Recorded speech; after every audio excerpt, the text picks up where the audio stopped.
Wow. I mean, this is a big deal. Zach, thank you so much, and to Jake as well for breaking this news.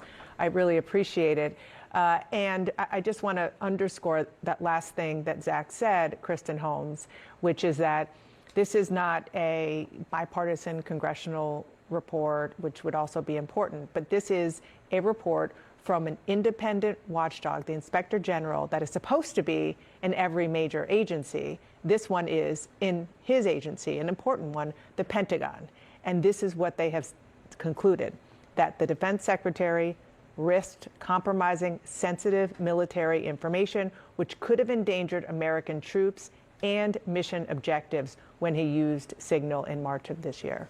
Yeah, and that's actually what we'd heard, not just from critics, but from people who are out there on the front lines and their families, that the biggest concern about this was that they were putting their lives in danger by communicating. And the idea that the Secretary of Defense wouldn't understand that communicating in this way could actually harm our troops on the ground. Now, I will say, we continue to have this narrative, and we've had it 6 times maybe since Hegseth was sworn in, of he was nearly fired, but he kept his job.